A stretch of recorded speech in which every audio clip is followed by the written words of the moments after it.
You're listening to the RM Podcast, the official podcast of Red Moon Productions. Here are your hosts, Brandon Davidson, Keith Cheatham, and Sean Sebastian. Enjoy.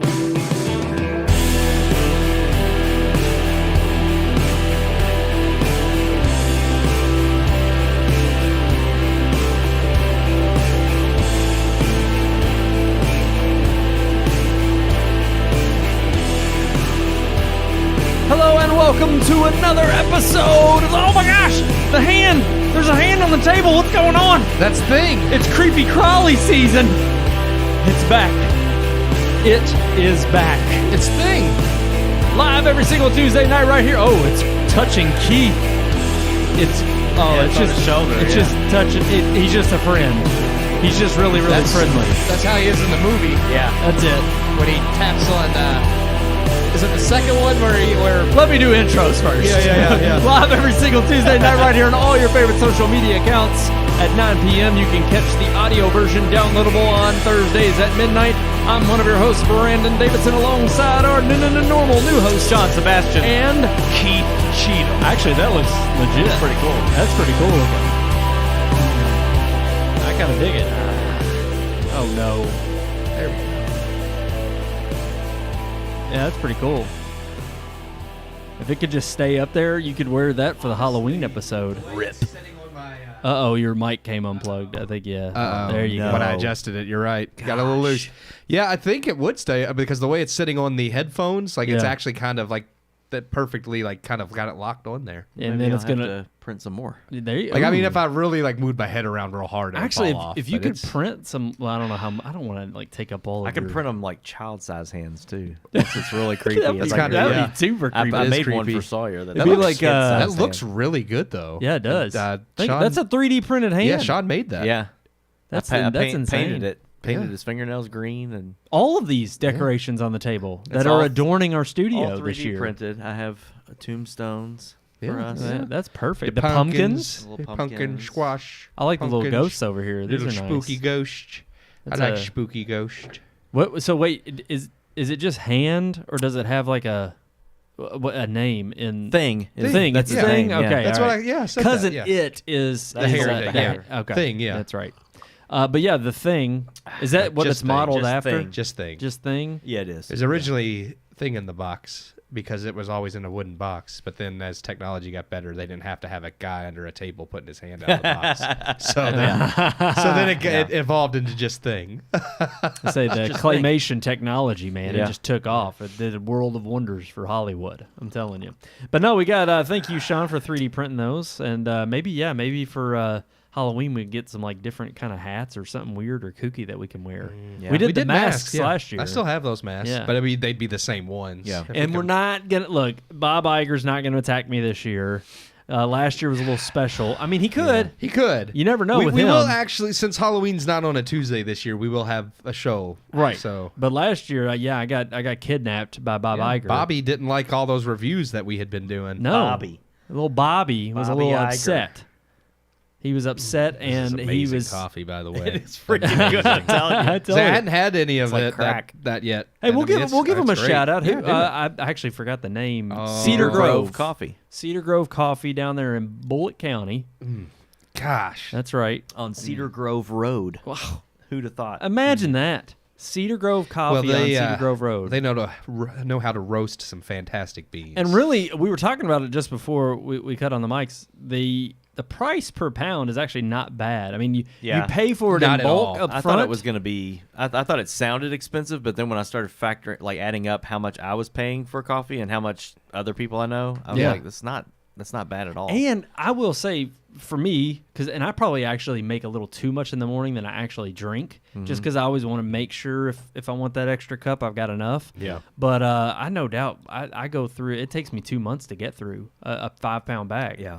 So I'm like, if it lasts me for 2 months, Yeah. and that's $30 a month. That's not bad. Dirt cheap. That's not dirt cheap, but compared to some of the coffee beans I've bought per pound, that is not bad price and at all. I equate it to the fact that because I got the Technivorum last year, I've had it for a full year now, and I literally use that instead of going out and getting coffee at Starbucks or Heine Brothers or whatever. Be so honest. for me, it saves a lot of money in terms of paying $3-4 for a cup of black coffee at a It's going to be hard to talk about anything Coffee else. house. Every time I take a drink, I just It's want to so be good. Look, Like, you know what I'm saying? No, this is like I don't know if I'm going to be able to talk about the movies. The first thing I noticed when I opened my bag of coffee that whiff. was, well, the smell, yes. But just the coffee beans themselves, they're brown. Mm-hmm. Every other coffee bean I've ever opened is black and oily. Yes. Like if you actually pick it up and put it in your hands, like it leaves oil in your hands. because This coffee does not do that. It is There's gotta brown be and something about the shelf life with those. Like they probably coat it in something so I it don't can know. stay I longer. don't know so much about that. I just think because they're mass roasted, like they just over roast them in a way. Yeah. Like, and they're just they're dark. Yeah. Like this is just a beautiful. Even when you pour the coffee, you can see It's a nice. it's like an amber Yeah. brown Yeah. color, where it's Yeah. not just black. it's like a motor very oil. dark tea almost. Yeah, I mean, yeah. it's Honestly, delicious. it makes me think of like real maple syrup. Damn. Because like real maple syrup has that amber color. I'm just He's I'm just enjoying it. saying, like I very good. can't talk about the movie. Every time Yeah, I take screw a the sip, movie. I'm gonna be like, "This is good." I feel like I can't think of the movie or a show. I've seen something where like somebody's eating, and every time he takes a bite, he's like, "This is amazing." It's like that's me with this It's coffee. like freaking. What about Bob when he's like Yes.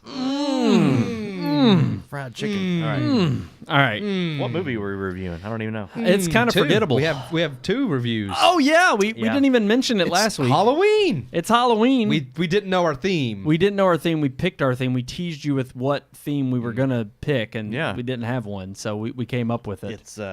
It's kind of related to yeah, that. having a hand kind of fits. Well, it will stand up like that. That's Oh perfect. yeah. Oh, it's well balanced. That's awesome. perfect. Yeah. And then you can have have it hold stuff. It'll hold stuff. You put like a Oh, little, Sean's tested. Yeah. put a this. little jack-o'-lantern in Yeah. there. That'd be cool. Well, will you hold that little pumpkin? Does he got that little pumpkin there? You might. Say I had that jack-o'-lantern. That we would- had, well- You have to get it's- it. You have to get yeah. it in the right spot. Oh my gosh, it will. Yeah, if you get it in the right spot, it Maybe, will. maybe we'll have it. Plus, him this hold table's him- not flat, so Yeah. that's part of the issue. But We may have him hold something after we get to the review. Oh, Oh no! He's drunk. We've already He's screwed drunk. up. Well, are we going to start with the new movie or the Halloween review? Actually, we're not going to make people wait. The big movie on the block, if you want to call it that, for this week was Joker: Folie à Deux. We do have a review. We've seen it. I guess Are the- we sticking with the main crowd and all of the naysayers out there who Yeah, there's been a lot of negativity around this movie. say they gave it, a rotten score on Rotten Tomatoes? The popcorn bucket's tipped over. They've got a cinema score of D. Man. Worse than Morbius. People left the Worse than theaters. Morbius. Some of them. That's sad. and Madam Web. Who Yeah, would Madam have Web thought? made more money.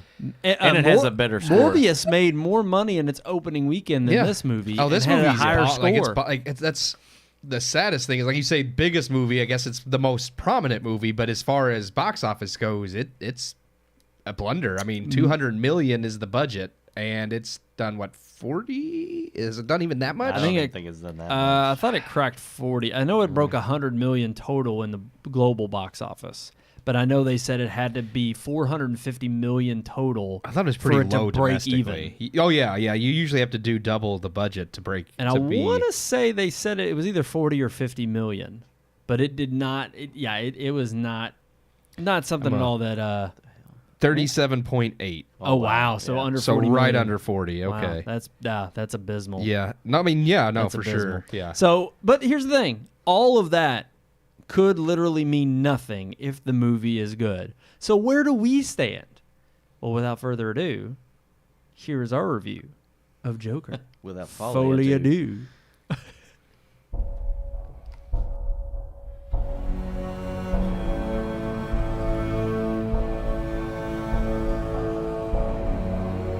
Some men just want to watch the world burn.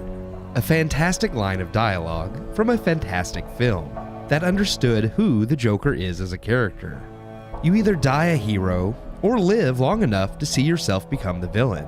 Another much more quoted line from the same movie. Both of these lines apply to Todd Phillips, director of Joker, the critically acclaimed box office juggernaut that served as a Scorsese-esque crime drama where once a hero stood, Phillips has seemingly embraced villainy as Joker: Folie à Deux, the sequel to the 2019 film, makes a solid case that Phillips wished nothing more than to leave Joker as a standalone film, but decided if a sequel must be made, he'd torch everything to ensure no more would exist after. Once again starring Joaquin Phoenix as Arthur Fleck, the film's titular Joker, and bringing on board Lady Gaga as Harley Quinn, after an admittedly well-made animated short in the vein of classic Warner Brothers cartoons, the film opens upon an incarcerated Arthur Fleck, and focuses entirely on his trial as his attorney attempts an insanity plea, stating that Arthur suffers from split personalities, Arthur being one and Joker the other. Harley, who has become obsessed with Joker, stands by his side, though her motivations aren't what fans of the comic books would expect.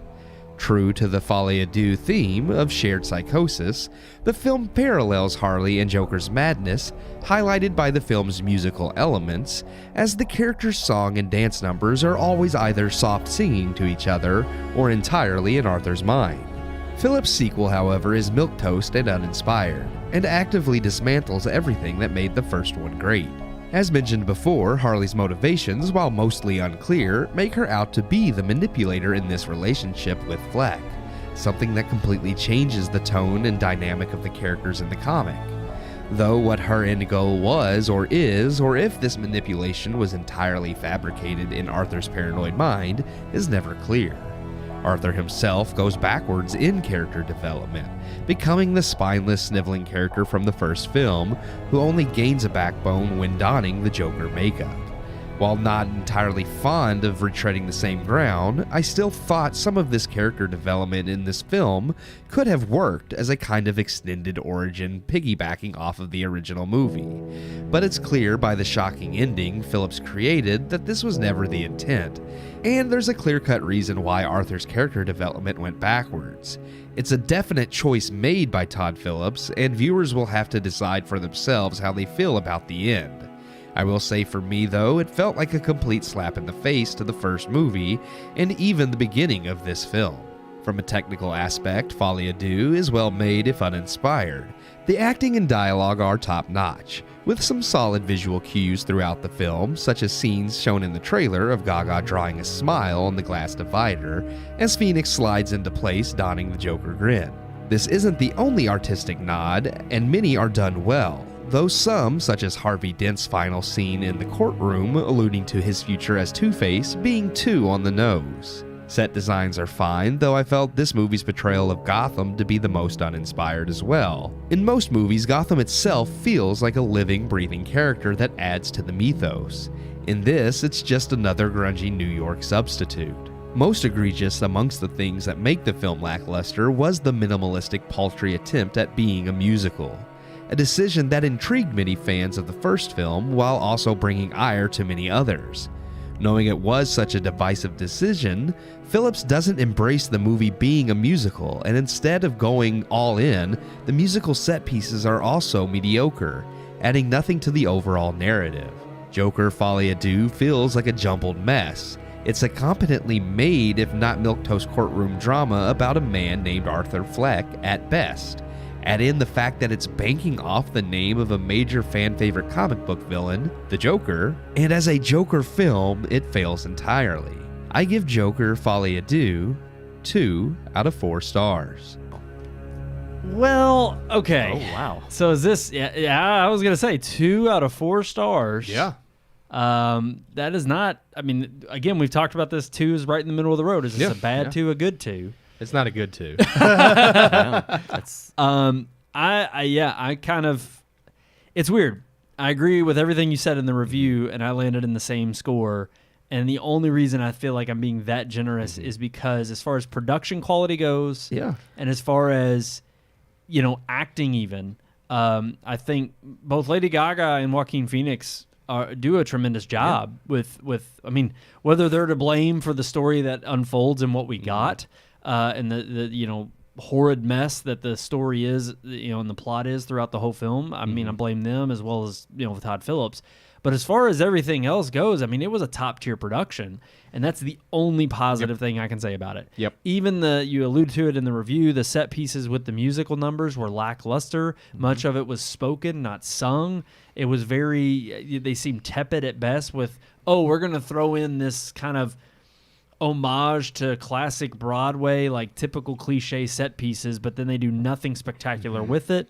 The one scene that I'll give them a little bit of leeway on, and I'll say that it was actually good and intrigued me, was the mocking the 70s, Sonny and Cher aspect, where they walk out of funny. and the actual banter, and it was early on, the actual banter they had back and forth played more into the roles of before they really knew each other and before Joaquin was hook, line, and sinker on, attached to Harley, and he was kind of like, no, what am I getting out of this? Yeah. And of course, there is no obscurity in terms of the way the scenes are played out in the film.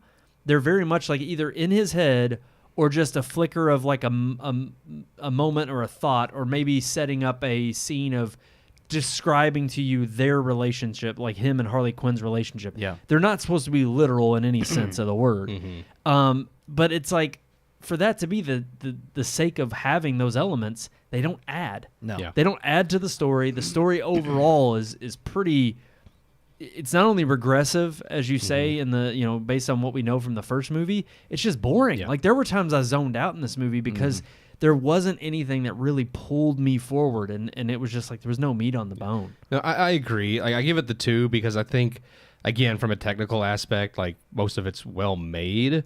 But and there are certain scenes, like the one you mentioned, and like some with Walking. There's certain scenes that I felt like were pretty good. Like, again, with acting and dialogue, and it's like you can get a few of those throughout the movie. Where like, oh, this is really good, but then how it connects to the overall film, just the story overall is like you said, dull and a slap in the face of fans of the first, and of I think anybody who's a fan of the Joker character.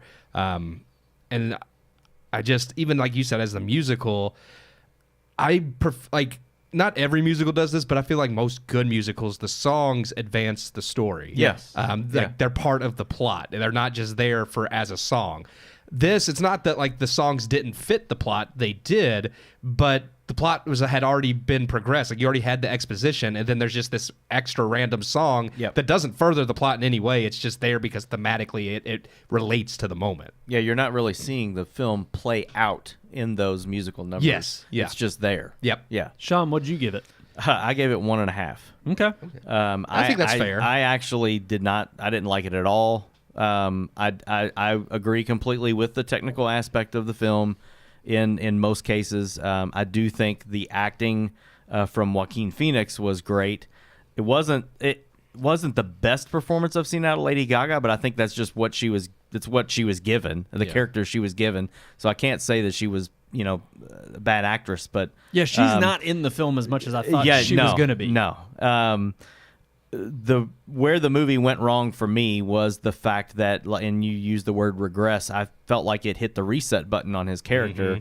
You see him as Arthur Fleck, and you see him spiral kind of into the Joker throughout the first film, and then this movie just starts over with him again, and then he spirals back into the Joker because of Harley, but then he goes back again towards the end of the film.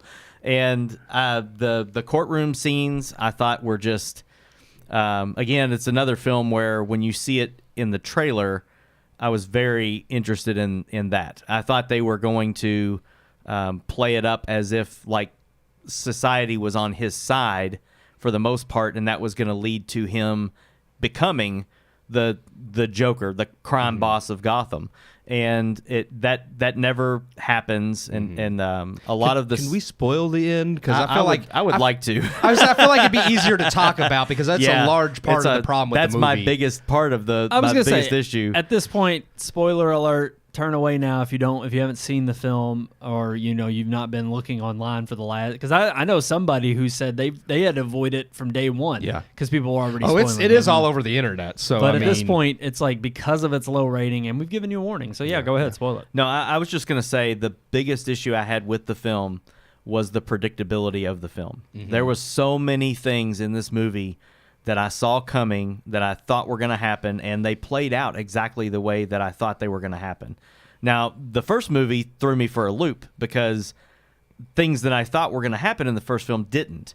And in fact, when we went to see the first movie, my immediate thought was, in the time that this is set, this guy is going to be a Joker, but he's not the Joker. He's the catalyst or the inspiration for the Joker that we have seen in future iterations of Batman in that world. And so I thought he was going to be the guy that Joker basically kind of models himself after. And it ends up not being the case in the first film. At the end of the first film, when all of the other people are dressed up like Joker and all this stuff, I thought for sure one of those people was going to be a younger Joker that's just completely obsessed with this guy, and that's his inspiration, and he's going to actually follow through with the things that Arthur Fleck did not follow through with. He's going to burn the city down. And we would see that in The Dark Knight and other iterations of Batman. That didn't happen. In this movie, at the end of the film, I thought for sure somebody's going to kill him, and whoever kills him is going to end up being the Joker.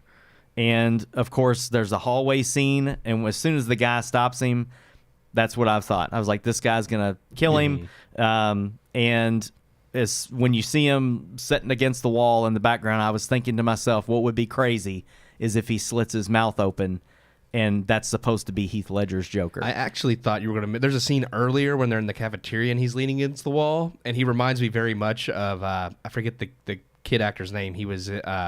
he does the Star Wars video games, and he was also in the show that the guy from The Bear was in together. I can't think of... Warlock? No.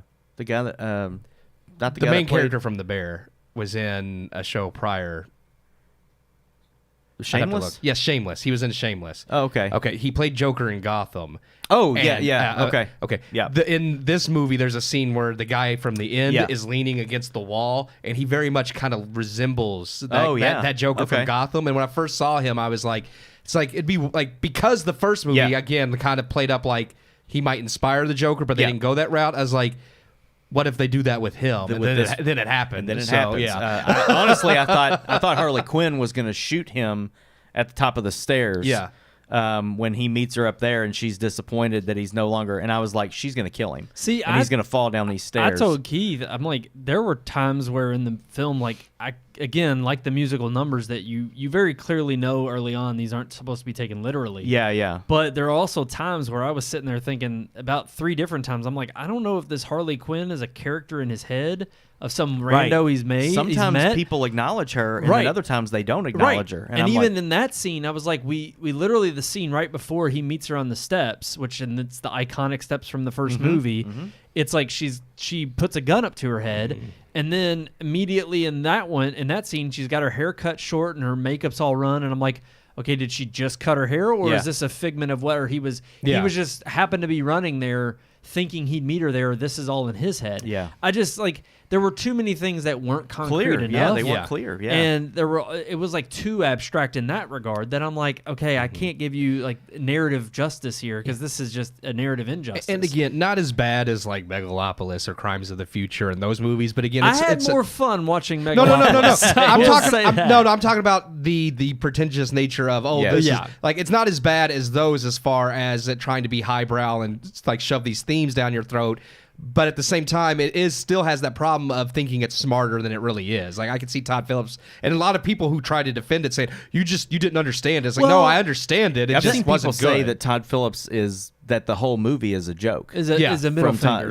That's a middle finger. Yes. But see, and I was going to say, and I don't think it's that. I think that either is what he's going to come out and say now, or because again, I had this conversation with you, Keith, when you came over to record. I was like, if anything, if that's the case, well, then Todd Phillips doesn't deserve another job in Hollywood because he could have said no. He could have said no. He could have turned this down and said, "I don't want to do a sequel." And if somebody else comes in and does a sequel, then my name's not their attached name on to it. Yeah, but.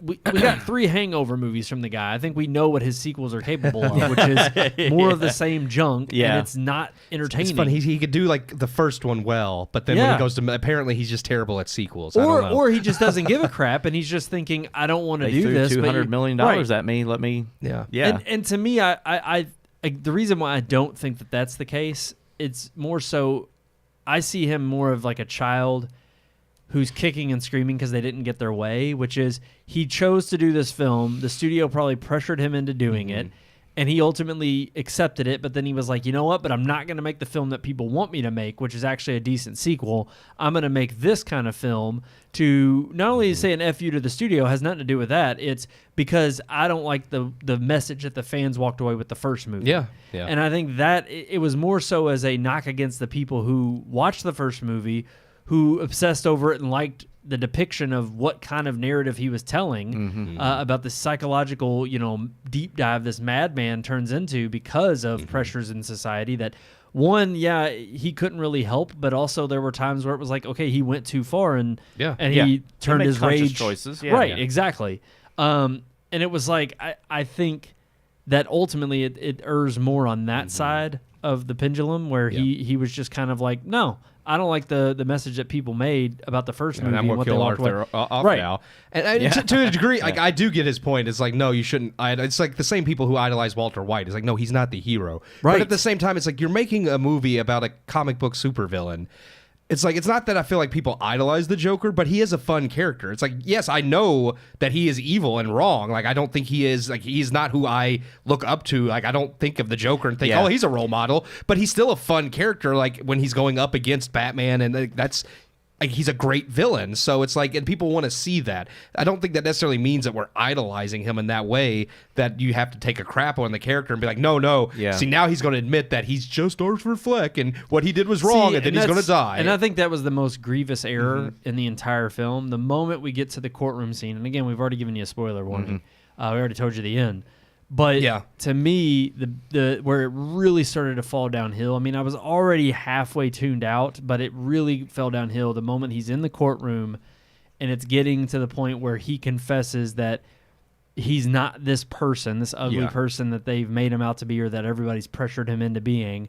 And somehow, it's like, now I'm supposed to feel sorry for him? Like he's supposed to be a victim? Like, one, BS, and two, the fact that this entire group of again, I guess we as the audience are supposed to, we're mimicking the people who are pushing him over the edge, and now we're upset because he's not that. Yeah. Like, that's what we're supposed to be, the Harley Quinns, I guess, who get up and storm out because he's not the Joker. He's like, because you made a movie called Joker. Right. It's like, we're upset that it's not about Joker. I never felt that Todd Phillips' first film, I never felt that was a supervillain Joker. Like, I always felt like this, he's doing a deep psychological dive into a character that exists in this world, but he's not the Joker of the Batman films. I mean, and I accepted that. And I agree, and I think that is why the first one works on a certain level. Yeah. But there is still the mythos of being part of Gotham. Yeah. He meets freaking Harvey Bruce Dent Wayne. And Harvey Dent. Names, it's like, why throw in any of that? Yeah. I mean, even... Just make a movie that's not... Like, make a movie called Arthur Fleck. Because, I mean, it would have been a good movie still. But he couldn't because he had to depend on the name. And I think that's where most fans are walking. I mean, look, and here's... I'll say something about The Divide, because we gave it 2 out of 4 stars, and even 1.5 is still more than what I think a lot of people are walking out of the theater, praising it for, or actually not praising it, but ridiculing it for. But, like, there's a reason why Madam Web got a C and this got a D cinema score. There was no expectation for Madam Web. People already expected that to be pretty bad. Exactly. And so if you went in even mildly entertained, which I would expect some audiences to do, it was an awful film. At least there was some eye candy in Madam Web. Not much. I mean, what? But Sweeney's I in understand exactly what you're saying, though. Right. I mean, that's like the Last Jedi was for me. It was like, I was expecting a decent Star Wars film. You gave me that. Right. Like, that's a bomb. Everything antithetical to Star Wars. Yes. And the same with this is it's like, because of how high a bar the first one had set, this one, now, there are some people, and granted, look, we follow this stuff because we're in, we follow the industry.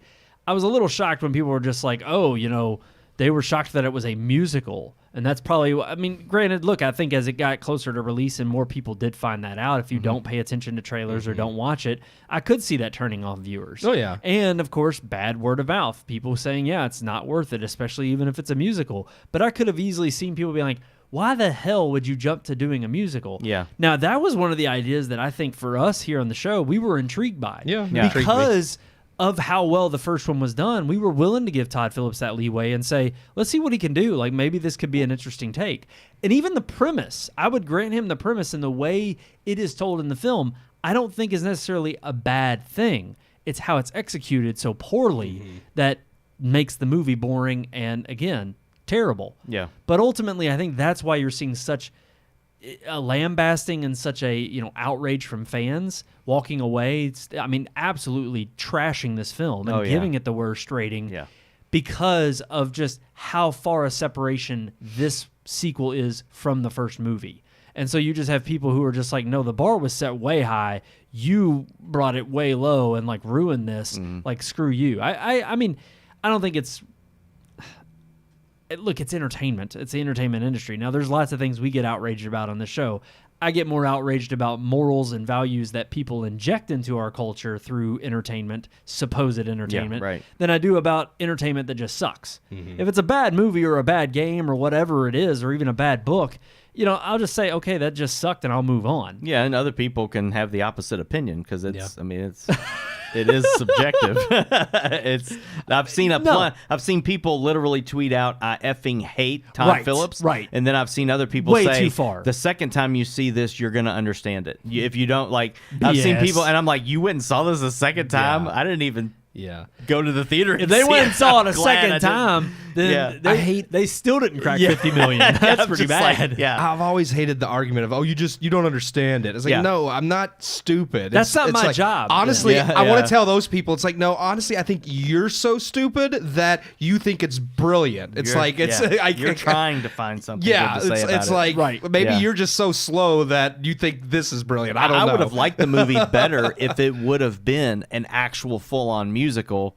Obviously, the story has to be different too. But I'm just saying, I went into it thinking that it was going to be a legit musical. This movie, I mean, if you want to call it that, had 4 or 5 short musical numbers. They're more like just a vignette. I mean, it's not a full musical. I forget what is it called, Keith? The kind of musical that it is, because it's not. Oh, jukebox music, because it uses it's a jukebox. It's musical. used real music. And I was going to say, songs weren't written for the movie. The fact that it is a jukebox musical immediately tells me that you've got to be even more outlandish or creative with how you integrate those songs, because they're not original. The only one that I thought was well done was the very first one, where he's watching everything on television in the asylum, and he's smoking his cigarette and dancing around with all the other nutcases. That was the only one that I thought, wow, that was, if the rest of the movie's like this, this could be good, because I really liked that. Well, from the very beginning, like the animated segment at the beginning, I thought was neat. Like, it was a fun, like, little nod to the animated shorts at the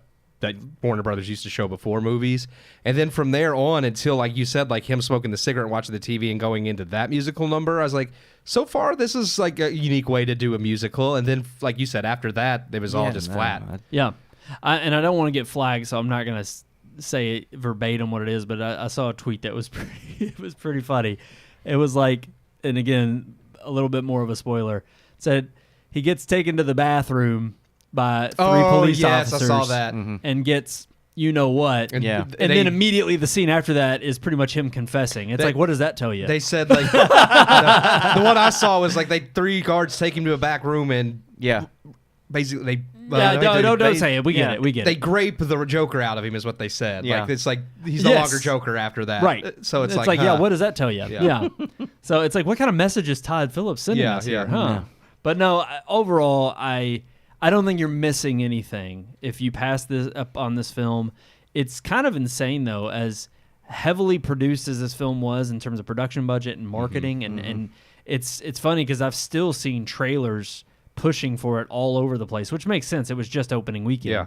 But it's insane to me that, just how bad a flop this is. I'm sure, like with 200 million, but then when you consider the marketing, because it did have some pretty heavy marketing, it's and knowing that, I think it's no secret that Warner Brothers, like, it's Warner Brothers Discovery, but they're like 40. I think I read it was like 40 billion in debt right now. Yeah. So they need a win, and this is not a win at all by any means. So absolutely, well, the first one broke $1 billion, and it's like this one's not going to at all. Well, they even had it projected just weeks before, which we're going to be talking about this a little bit later on, because this is our main headline and what this means overall in terms of just blockbusters and big budget flicks. But let's move into our first Halloween review. So we didn't really even say it at the beginning of the show. Yeah. What is our theme this year? Well, as Sean alluded to, with the zombie hand coming up out of the table, our theme spooky is as cliche as ever. It's something that's been around for a long time. And yes, longer than The Walking Dead. I'm a sucker for like the classics, like zombies, werewolves, like I am too. Haunted houses, like You just those are they are. They're when traditional they're Halloween. well done, because there's a lot of bad ones too. But that is our theme, zombie flicks this year. And we're starting out, no, not with Night of the Living Dead. It's classic, but we've already reviewed it. You can go on our website, redmoonproductions.com, and check that out on there. There might be a Romero film in this month, though. I believe there is.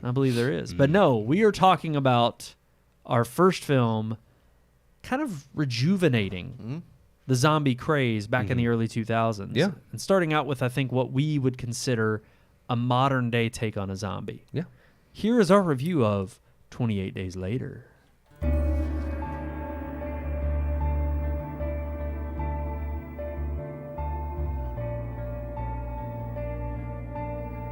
Ba-da-da-da, Halloween! We are firmly into October now, and while the weather here for us at Red Moon hasn't fully settled into that fall feel, the nights still grow cold and the light fades sooner. And with macabre hits like Beetlejuice still going strong, with plenty of horror-centric films on the horizon, our annual tradition of Halloween reviews begins, and this year's theme is zombies. From the greats like George A. Romero to modern interpretations, beginning with this week's film from Danny Boyle, zombie movies have come and gone in waves, but have effectively permeated the horror zeitgeist for years. Beginning with origins in voodoo rituals, evolving, thanks greatly to Romero, into the undead monsters we are familiar with today.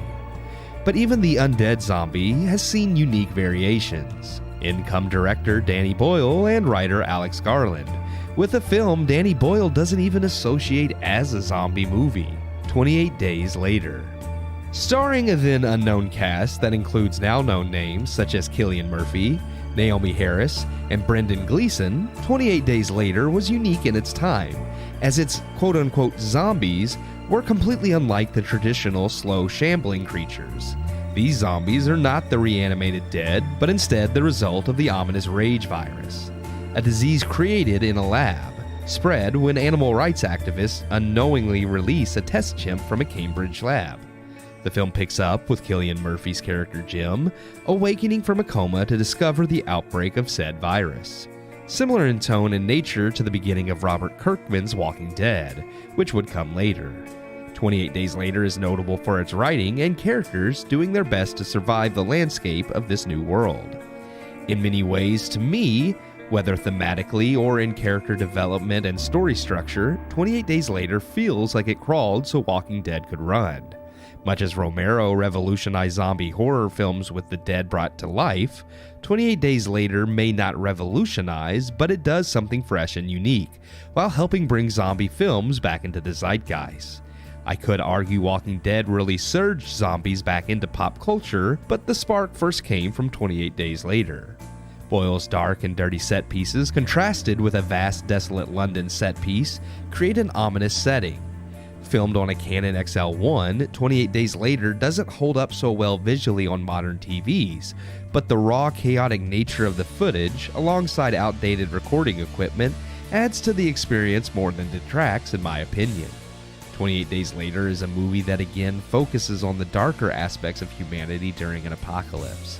The zombies are an ever-present threat, but it's the human element that makes the film, borrowing heavily from Romero while making something that at the time was modern and new. Where the film isn't always at its best is in dated dialogue and foul language that I'm not excusing, but makes some sense from Danny Boyle, whose most prominent work at that point was Trainspotting. The rage zombies are terrifying and visceral, and their swift and violent nature made for a shocking experience in the zombie genre. Torture porn-style horror was just coming into prominence with films like Saw and Hostel, and 28 Days Later does play up the violent nature more than a Romero zombie film had before, yet it still feels relevant to the film without venturing into the over-the-top gore for gore's sake of other popular horror films at the time. In fact, worse has been seen since on TV with The Walking Dead. What Boyle and Garland created is and was Rough, an indie zombie film that feels both independent yet larger than its budget and production. And in fact, it would go on to make over $80 million on a $12 million budget, horrifying viewers with elements that, while are pretty common now, were new back then. And while I feel the script could have used some polishing, 28 Days Later still remains one of my favorites in the genre. I give 28 Days Later 3 out of 4 stars. 3 out of 4 stars. Yeah, I've always been fond of 28 Days Later. Like I said, it's rough around the edges, but I'm actually in agreement. It is rough around the edges, definitely dated, considering that they were pushing some new technology at the time. And look, Danny Boyle... It's an early adopter of the digital format. No doubt, and not in the same vein. I mean, it has the opposite problem that the early Star Wars did, where it looked too clean. Yeah. This looked too muddy. Too bad. And it definitely, Like I think... it was shot with a webcam. Yes. Well, it was, very much so. The Canon XL1 is, See, and even when I came to want that camera, I wanted the XL2, which was the next iteration. And I still didn't get that. But well, that was like the cutting edge of digital cameras when Danny Boyle made the movie, which is crazy to think like that was cutting edge, guys. Yes. So, but ultimately, no, I thought, one, it was the first Halloween movie I've watched this season, which I'm a little bit disappointed I had to wait like 4 days in. Honestly, this movie did get me like more like in the mood to watch actual like more scary stuff. So I do appreciate that. I mean, the only knock I could give it is, I mean, because honestly, I was thoroughly entertained from even the story elements. I mean, it's sad to say, but even the archetypes of the characters that they play, you just don't even see in movies anymore. And it's sad to think that this is only 20 years removed. But like even the female characters very staunchly like, I'm a survivalist and I will cut your throat if I need to. Rightfully so in the early beginning. But then as their relationship grows throughout the movie, It softens up. It not only softens up, but they have an actual bond. And I love how that, because I love the very first, like when you see how hardcore she is having to kill that first person she does, and there's no hesitation. It's just, oh, he's infected. You got to go now. Yeah. But then to see that softening up, like when they're traveling with Brendan Gleeson and his daughter and over the countryside and stuff, I love those scenes. And it does two things. It kind of makes you unsettled because you're like, either one, something really bad is going to happen to one of these, and it's going to be a gut punch, or two, it's like she's only softening up, but then she's going to turn just because at the end of there's going to be a decision where she has to make a choice between her life and his, and she's going to choose her life, and it's going to again be a gut punch. But I don't want to spoil anything because this is actually a movie I do think people should watch. But you just have to realize that it's going to be rough on your HD TV. Yes, it's going to be rough looking. Like I said, my one gripe is not just from the early technology, but it's Danny Boyle and his self. Like if you watch any of his movies. Granted, 127 Hours is a fantastic movie. Slumdog Millionaire is great. I even like Steve Jobs, if it's not specifically about Steve Jobs, but it's a fun movie and a good movie. But they're all, the way he shoots and edits things, his style is very spastic and all over the place in terms of like it's very fast cuts, and that's something to be said about keeping your attention, and it's good. But ultimately, I will say that, when you're dealing with footage that I think, Sean, you said it was like 512 resolution. Yeah, it's 512 by 492. Oh, gosh. I mean, which is lower than DVD quality. Yeah. Like this thing was made to be on a CRT TV. Yeah. But the funny thing is like I went and saw this in theaters multiple times. Yeah. I know I saw this at least twice in theaters. And in theaters, I can remember it being, I'm just kind of like, the quality was bad. It was more like found footage kind of quality, but it wasn't as bad as watching it on your 4K TV now. It just doesn't hold up. Well, those projectors back then probably weren't. I mean, they were definitely weren't 4K, probably but they probably matched a lot closer to the resolution than But just the lighting and stuff in the film is so dark. Yeah. At times that medium just couldn't grab as enough light to really fill in some of those dark areas. So there's a lot of scenes in the movie that I felt like are so dark that you can't clearly tell what's happening. But then, I agree with the 3 stars. I'm going to be honest, the most frightening scene in this movie for me, it was when I went and saw it at the theater, and it was again last night when I watched it, is literally when he walks into the church. Oh, yeah. And says, hello, and these people just go... Yes. Yeah. and Yes. just stare at him with their mouths Oh, open. it They was don't so move. good. They just Yep. pop up like Yeah. dolls. And when I saw that for the first time, and it just like I said last night, I watched it. It reminded me of how freaking scary that was. Yep. That they but then I felt like it was ruined With the priest? With the priest, Yeah, it was a little clitter goofy. clappering through the hallway and then coming in there. But what I loved about that scene and what it established was even just the waking up of the people. Like, Yeah. for him to have been walking through the streets, which Yeah. again, and I remember that was one of the claim to fames back then, was this is a low budget indie flick. How they And cleared they were the like, streets. how do you clear the streets of London and shot shoot it at- these shots? and shot it Danny early in the Boyle literally morning, said yeah. they would if anybody was walking, they would ask them if they would move out, and they would dump all the litter and stuff and ugly up the street, Yep. shoot really fast, and then clean everything up so that people could go back to what they I were mean, doing. a fantastic job, because it Yeah. really does look like Yeah. it's completely just empty. The whole city's Well, even empty. even storytelling wise, to that regard, in the beginning of the movie, you're kind of thinking like, okay, well, where are all the bodies? Yeah. Right. And then you see newspaper clippings of an evacuation. Missings and yes, yeah. And it's so you know that Again, show, somewhere. don't tell. Yeah, Yeah. exactly. That's actually one thing I love so much about this movie. Is so much of it is show don't tell. Even like kind of the reveal at the end when they're talking about the quarantine and like whether that's real or not, and he's in the woods and he looks up and sees the plane and he realizes this guy was telling the truth. Yeah. Like, I mean, I love that. It didn't have to be like a whole exposition about, well, then the government started doing this and Yeah. quarantine, and it was just simply like, we're on an island. What do you think the government would Yep. do? And then you see the plane and you're like, he's telling the truth. Yeah. Right. And also, I mean, kind of going back to a little bit of the critique, I will say it's one of those things where if he had just kind of zoomed out a little bit, Yeah, they're close. even in the darker stuff, Yeah. like Close-up scenes, shots, yeah. it would have, like, you could tell in the indie film aesthetic, because there are some set pieces that are definitely like, you can see where they put the money in terms of the budget, like a gas station blowing up, and even at the end, I would say with some of the armory setup, definitely is where a majority of the money went. But you can tell in some of those other more intimate but like close encounters with these, zombies. Yeah. Even though he doesn't like to call them zombies. The fans typically just call them rage zombies. The rage Yeah, zombies. because rage virus. Yeah. But it's interesting because it's like he uses a lot of the quick cuts and the sound effects, and so kind of like reminds me a lot of Peter Jackson in either not just Brain Dead or The Frighteners. I think Bad Taste. Oh, yeah. Reminds me a lot of Bad Taste in that sense. Where, and again, it's used to good effect. It's exactly what you do. I mean, in the same way that I would criticize Joker 2 or Joker Folie à Deux, you cannot see why that movie cost $200 million versus the first one cost $80. There's a huge there's no point at while I was watching Folie à Deux that I'm like, oh, this definitely costs $150 million more for a reason. Yeah. In this, again, this is what brilliant directors do: is they take the budget they're given and they find a way to maximize this had a it. tiny budget. Oh, yeah. And I think like 8 to 12 million was the budget.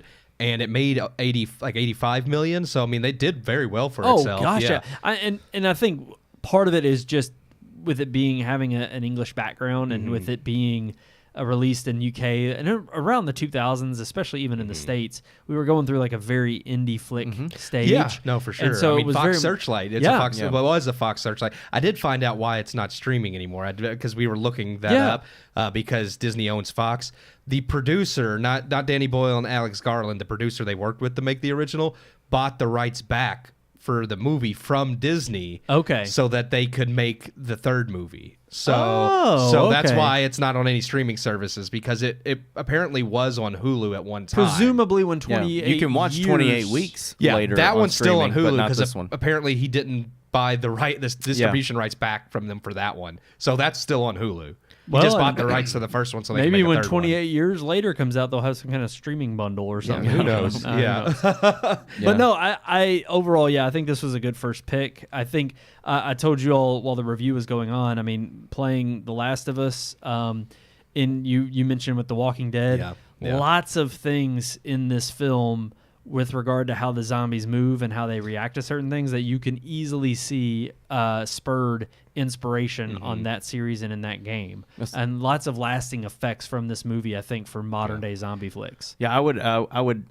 It's not an argument, but I would kind of say I really feel like the rules are set at the beginning of the film. It's transmitted by blood. They stick to the zombie rule. You got to get bitten or get bled or on or whatever. Blood in your body, blood in yeah. your eye or whatever. So they stick to that rule. But the rule that this movie broke, and I remember going to see it, and I'm just like, Jesus, they're fast. Yeah. Zombies in no other Yep. film This other was the than first time, World yeah. War Z is the only other zombie film I've ever seen where the zombies run and Right. can open doors Yeah. and do all that kind of stuff. So seeing that in this movie, it was like, oh, you literally have to Yeah. run for your life. Oh, I And- loved the scene in the the parking, not the garage, whatever it is, The tunnel? the tunnel. Yes, that was creepy the as one hell. time like the hectic cuts and stuff. I thought actually added because it made the tension of them trying to like change the tire. And, I was like, "There's yeah, no running. way, Yeah. they're Yeah. not going to do this." But anyway, Yeah. Sean, sorry. No, I was just gonna say, I think even in The Last of Us and in The Walking Dead, the zombies, the monsters charge at you, but the zombies are most of them They are shuffle, fairly yeah. they shuffle. You have time to react and get away. Whereas I think this film is unique in the way that it presents these zombies as full of rage, Yeah. and that they are running you down and climbing, and It was almost like it's- their senses were heightened. Yeah. like the like they were on adrenaline. Yes. the Well, whole time. even Yeah.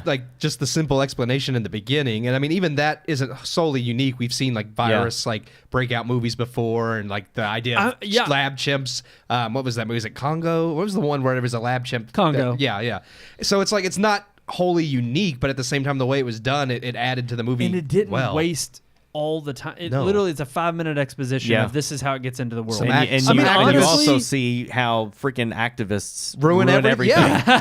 Yeah, it's like that's what happens. Well, here's the thing. They It's wouldn't funny show that because today. As much as we're kind of joking on that, that's how what we took away from it. It's sad because I feel like any scene written that way now would be rewritten. Yeah. they Oh, would yeah. not let that. Exactly. They wouldn't Yeah. because Yeah. again, it says this bad message of well, but Yeah. no, they can't be activists because that sends a message that activism's bad. Well, even what the scientist Right. said, like I didn't disagree. He's like, in order to to learn and understand how to feel Well, like we have to like even- experiment. Like, Yeah. I kind of like that in the instance that they run into him and he's of course trying to tattle on him and like call up help and he's like, Yeah. hey, they broke in, Security, and of course they look at him as the bad guy and he's sitting here and he's like, you don't know what you're doing. Yeah. Like we just discovered this like a few days Yeah. ago. it's like This- they're all infected. Right, Yeah. Well, he even says, he goes, I know how this looks.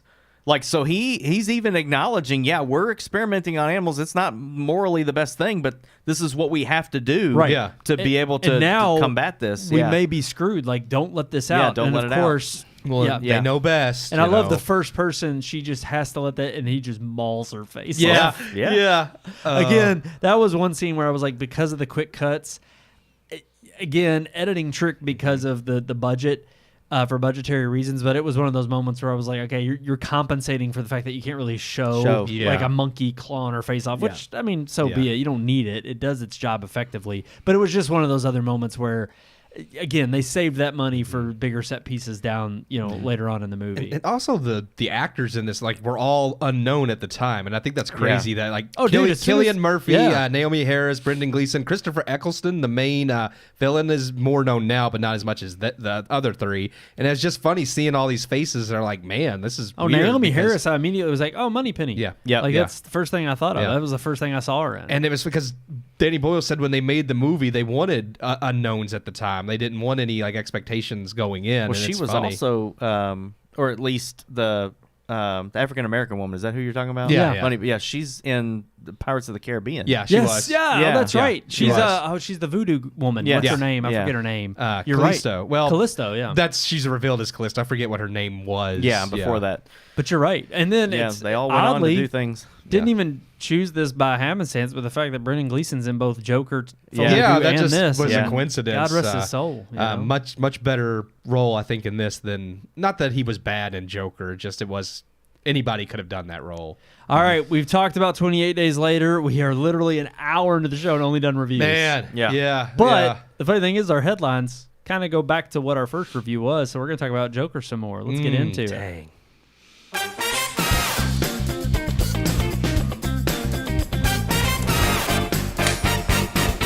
That's right. Our big story is no laughing matter. It don't work. Yeah, it's I love it it. doesn't even have the. things I out. love Apple. Hold on. You're fine. I You're fine. gotta launch it. Week in and week out, it picks and chooses. It does. It picks and chooses. There it is. I do. I hate that There thing. it is. But yeah, that's right. No laughing matter for Warner Brothers and the studio that now has presumably one of the biggest flops of the year, if not the biggest. Yeah, they're on the struggle bus. They are, and I mean, what does this say overall for the industry? I mean, because if you think about it, I mean, again, Joaquin Phoenix, Lady Gaga, a sequel big to a names. $1 billion plus film. I mean, it was the biggest superhero film prior to Deadpool Wolverine that just released this past summer. I'm sorry, not biggest superhero film, biggest rated R superhero film up until Deadpool Wolverine. So I'm curious, what does this mean overall?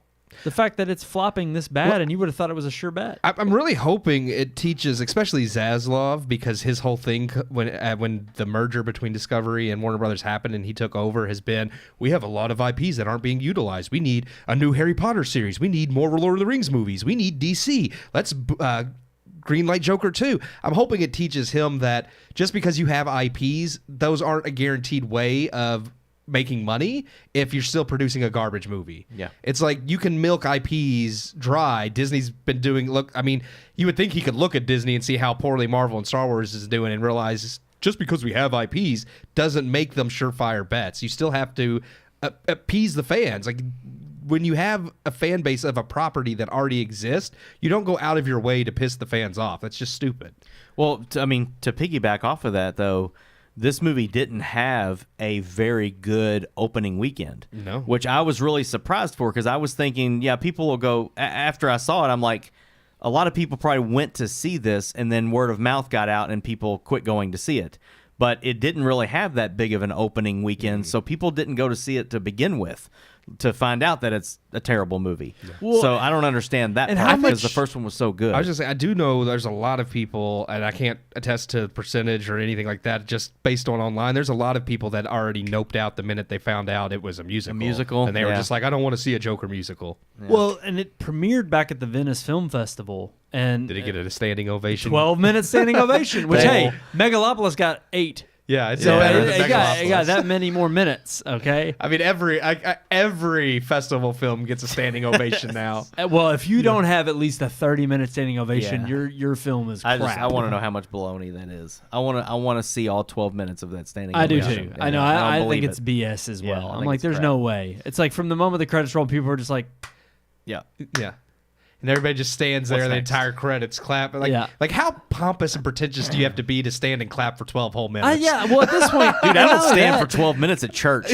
I'm praising my God and my Savior, and I don't stand for 12 minutes. Exactly. I'm like, gosh, are we going to sit down soon? But here's that's the funny thing too, is I'm sitting here and I'm like, yeah, if there's no footage, I mean, and if anything, people now know the trend, so it's just like, oh, I guess we just stand up and clap for Yeah. that long. Yeah. It's like it's just become part of the fanfare. Yeah, so how I is know. it even notable at that point?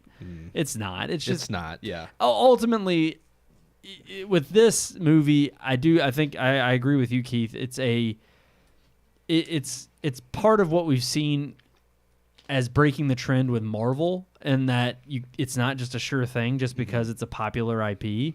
I think they already were screwing up in so many different ways as far as having these separate universes, knowing that Gunn is taking over and his Superman movie's coming out next summer. Batman yet- 2 is coming yeah. out next in See- winter of 2025. And it doesn't make any sense to me, because these are characters that are not related at all in the same universe. No. And it's like, why start off a completely new trajectory of a major IP or major IPs without them being integrated or connected? Yeah. And think that you're going to have audiences. Now, you could have said the same thing that we all were saying with like Wonder Woman and Aquaman back before they ruined those.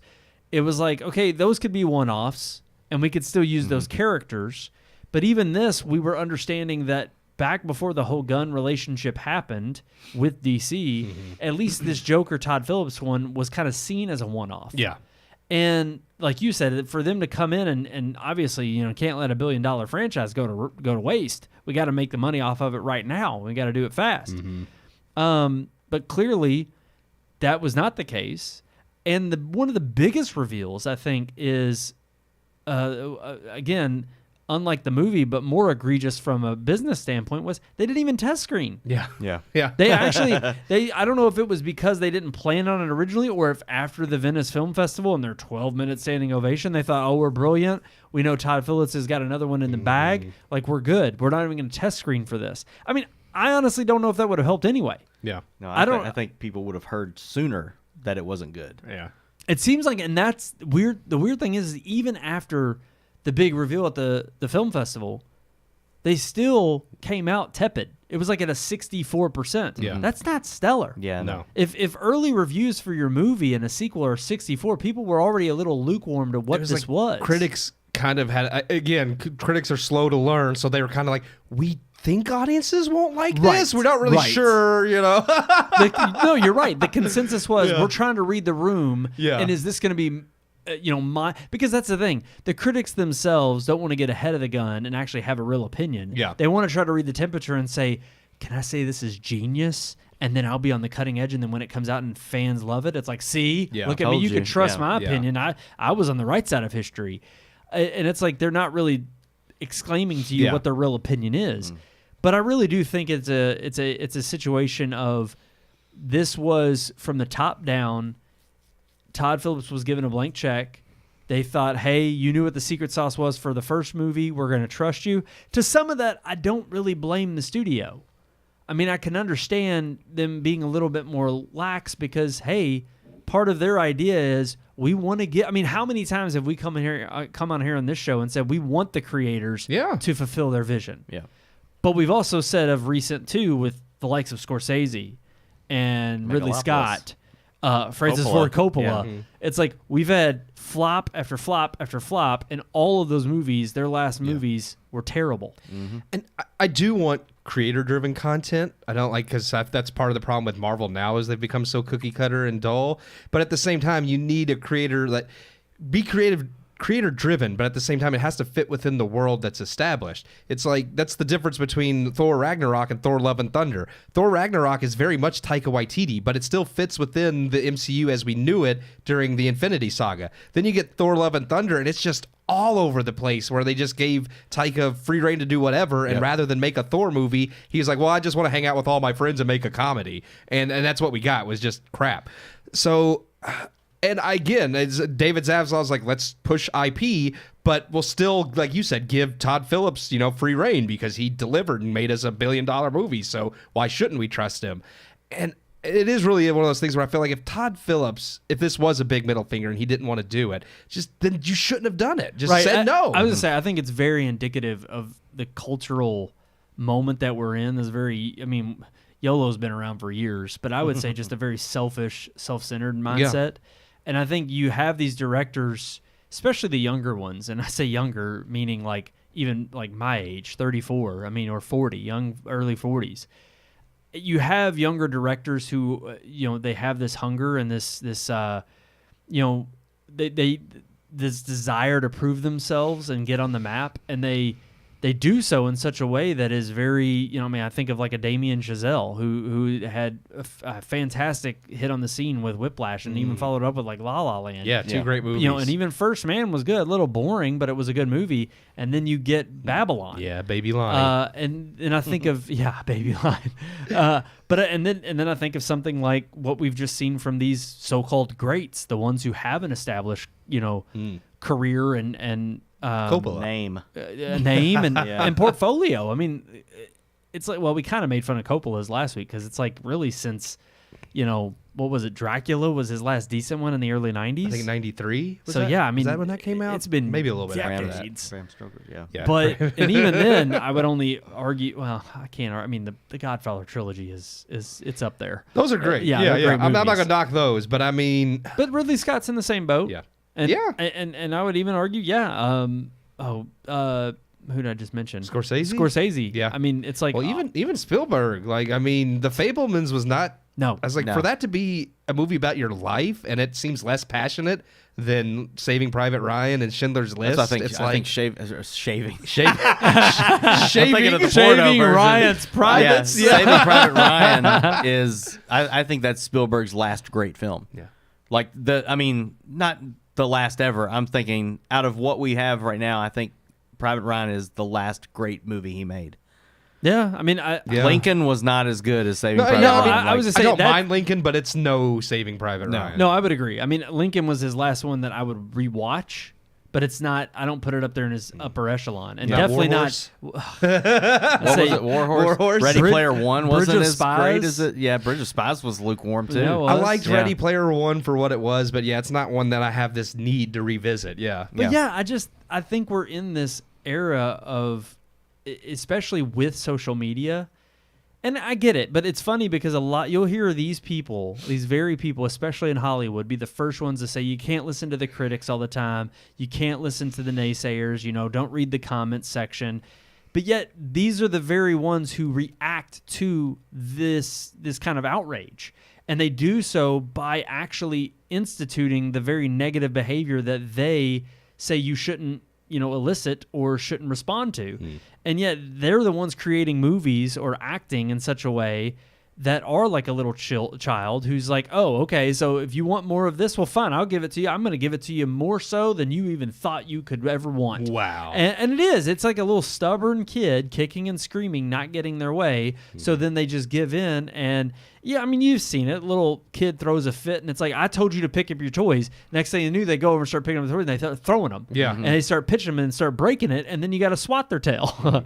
Because it's like, hey, bad boy. That's what I want to do Bad to Todd Scorsese. Phillips. Bad Phillips. Bad Phillips. Yeah. One of the quotes from the article is, I guess somebody tweeted this out, but it said, "At Todd Phillips, films amaze me and I enjoy them thoroughly." Actually, this is it's a quote from Coppola. Yeah. Yeah. okay. It says, ever since I saw The Hangover, he's always one step ahead of the audience, never doing what they expect. Yeah. Right. And I'm like, but he set the expectations with the first movie. Right. And then he's going to give you not what you expect in the second movie. I think what is so rich about that comment coming from Coppola is they're smarter than we are. They Right. know. But yeah. it's step ahead of the audience. Exactly. Yeah. It's like we're so above the rest of us. And that's what I hate about It's a lot that of these. Coppola, Cronenberg, even Scorsese now a bit, is this idea that their ideas are so brilliant that, Scorsese had to make this 3-hour drawn-out epic or even freaking Horizon from Kevin Costner. Yeah. It's this idea that our ideas are so brilliant that we have to make them exactly as we envision them, and if the audience doesn't like it, well, that's just because they're not as sophisticated as we are. Right. And I don't think that bodes well for the industry, because really where I see, I mean, and it's sad because we do follow the industry week to week, and we probably are inundated with it a lot more than your average viewer. But True. I think things irk us more because we see it weekly. True, but I also do think, I mean, it is part of the culture we're in with the streaming wars and how much content there is out there to be consumed. Mm-hmm. It's like, one, how can you not be? I don't know about you all. I'm a lot more pickier. I have so much more ways I can spend my time. Well, you got 600 series produced last year, right, so it's like with 600 shows to watch, you got to be picky about what you want to see. But that's the thing. I don't blame those who give things a try and then maybe say, that's not for me. That's one thing. That's just trying something else, trying something out. But for there to be as much out there as there is, and for me to have the limited amount of time that I do to actually enjoy and be entertained, I just felt like there was a time where, I mean, again, the reason 28 Days Later still stands up and holds up well, like a lot of other classic old movies, is because there was some passion and heart behind it that you can tell the filmmaker had when making it, versus people who are literally, it is become a day job. I mean, again, I know y'all kind of find it funny that I'll spend a lot of time on YouTube watching stuff, but again, I like things that are kind of a little bit more, I'd say, fictional than non-fictional, and maybe deal with my interests, and you can pinpoint your interests in a very specific way on YouTube. Mm-hmm. But that kind of content is more enriching, or it feels like it's more fulfilling than some of the stuff that I used to turn to and watch, because it used to be that it wasn't controversial to have a show on television that everybody would watch once a week, because it had to be somewhat universal. Because you had only that one chance to reach a wide swath of people. It wasn't as targeted or wasn't as narrow-minded or visioned. because you actually had to hold an audience to make sure that your show got renewed, that you, one, had food to put on your table and got a second season, but also that, you actually felt like you were adding something to the culture in the social fabric. Make sure people come back next week. Yeah. Right. Well, there's also more competition because it's like, okay, if you want your show to be renewed and have, like a 7-season series, you got to be good, because if you crap out and get canceled, the next person's waiting in line to pitch their show. So now it's like when you have all these streaming services that are begging for content to get subscribers, it's like, oh, you don't have to compete with Johnny's production team because we're gonna sign both of you. Yeah, we'll sign both of them. Yeah, it's like we need the content, so everybody gets to make their show. Oh yeah, you go. Great, I'm glad. I'm happy for you. You got a job with Peacock. I'm going over here to Max. Yeah, or I'm going over here to Apple. It's like everybody needs content, so we're gonna buy whatever garbage people got to sell. Yeah, and to me, again, you're getting so much more junk food TV and movies, and it's funny because that's why I think it is so embarrassing to have a movie like Megalopolis come out like it did last week, and we laugh at it because it's like, dude, you did the Godfather trilogy.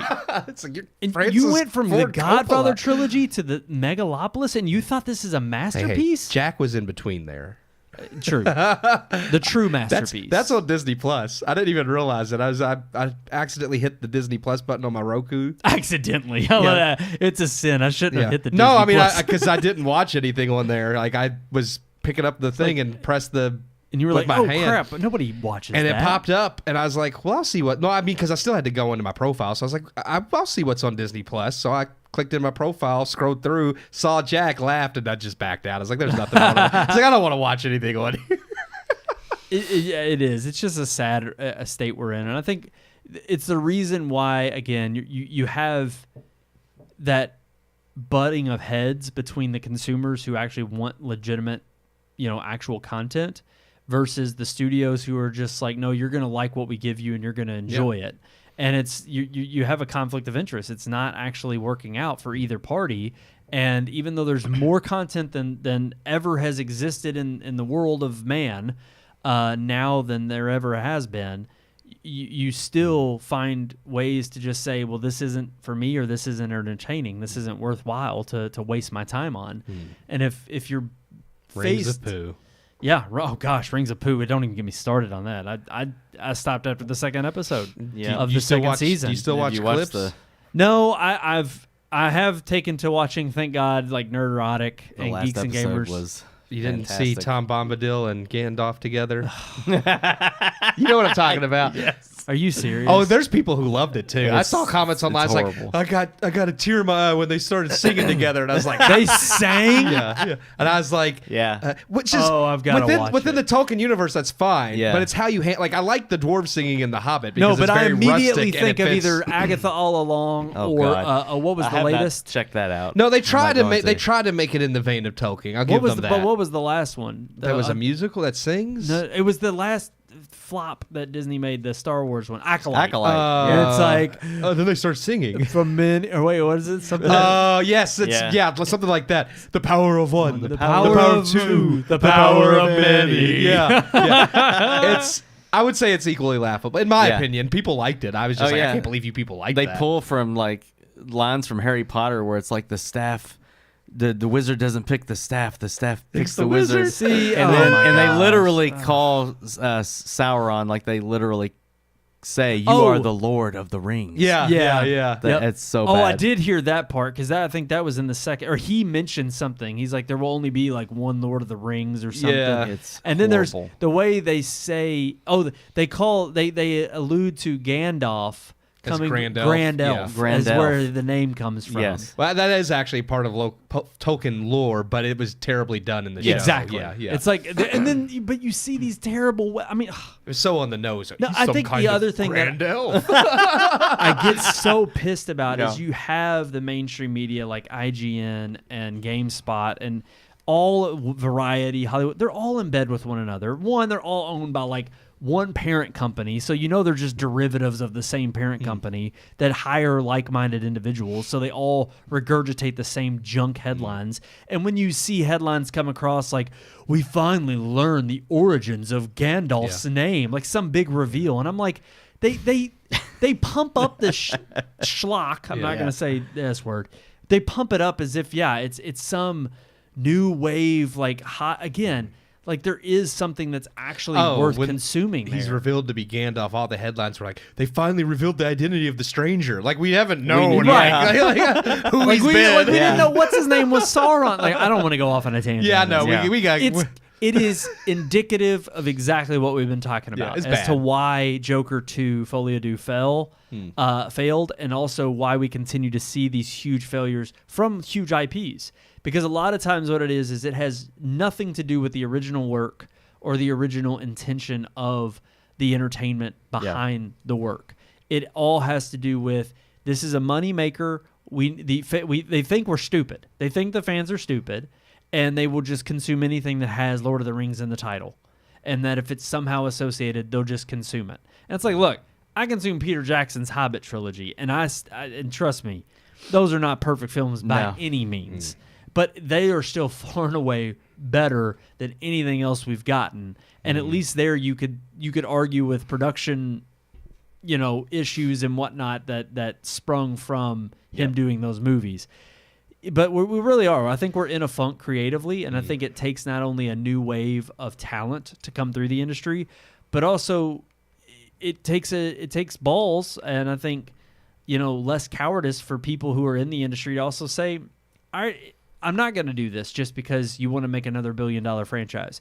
I'm not going to say yes to this because, it's just a paycheck, and at the end of the day, I care more about the paycheck than I do my own dignity. Because, you may make here's the thing, you may make money, or if anything, this could put Todd Phillips in a bind because nobody's going to hire him. Who knows if he's gonna have another movie, or if they say you just made a $450 million flop, dude. Yeah. Like we're not backing you up on any other project you want to do. The only thing you're going to be able to do is something that's a guaranteed money maker. So overall, The Hangover 4. Yeah, it's coming. You wait, man. Are we touching any of the other headlines? I mean, we can because a little bit. Just to go along with what you were just saying, I think both of the other headlines speak to that. Just go ahead. Yeah. I mean, just the fact that it's rumored, and I think it's more than just a rumor at this point, that Ryan Reynolds and Hugh Jackman are going to host the next Oscars. They're at the top of the list, but nothing's been confirmed. Well, I bet they will. It's the biggest movie of the year. I guarantee you it will be. Would they accept? I don't know. Hugh Jackman's done it before. Yeah, he's done it before. True. And it was brilliant because he did like a Broadway show. Like I thought it was great. Yeah. Entertaining. So I can see them being entertaining because they have that chemistry, and I think they would bring that on stage as well. But I think that just goes to show you that the Oscars are dying. And so they're going to what can we do? Yeah, we'll take the big Deadpool and Wolverine's the biggest movie of the year. I think it's going to stay that way. How can we pull in viewers? Yeah, we'll get Ryan Reynolds. We'll get to the biggest people, and then Daniel Day-Lewis coming out of retirement.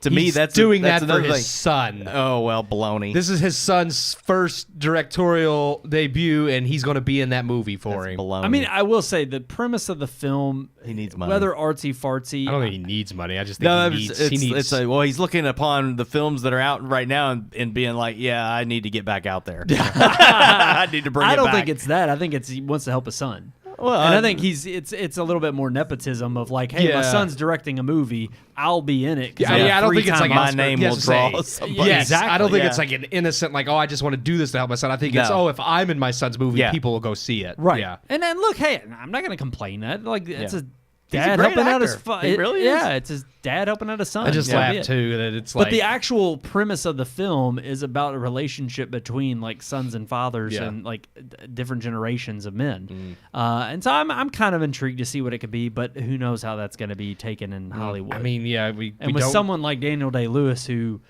great actor, but loopy as hell. Oh yeah, he's out there. Yeah, so full method. Oh yeah. So I'm like, who knows how his son turned out? That's going to be interesting. It might be his last directing movie. Well, and his son has to, he's like, hey Dad, it's like who? You. It's like I'm not your father. Like, just go full method on him. He's like, I don't know you. Yes. It's like and cut. And it's like, this is what it was like growing up with Daniel Day-Lewis. Yeah. Like some days I was his son, other days I wasn't.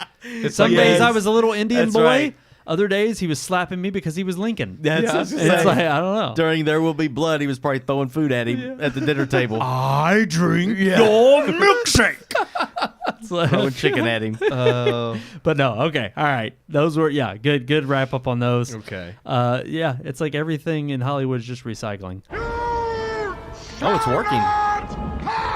Nice. Nice. Oh, There that it was is. the real the other thing That's too. the and real movie. the Balrog is in. Yeah, they do yeah. reveal that, which They I hate. reveal too. it. Wait, you mean did they do another tease just like they did? No, at the no, end? he full on. he They shows awaken up. him, and it's But like, then he goes back to sleep. well, yeah, because So just like they did at the end of the first season. well, no, he attacks and kills some people or a person and goes back to sleep because in the token timeline he shouldn't be awake yet. Yeah, it's like 1,000 years or something. Isn't Yeah. it? Yeah, yeah. It's terrible. Well, it's like if they already know he's there, like why would in the Lord of the Rings movies, why would they still go into more? Like it doesn't make sense if you already know he's there. dwell too deep. Yes, it's like the point of that is they didn't know he was there. They Yes.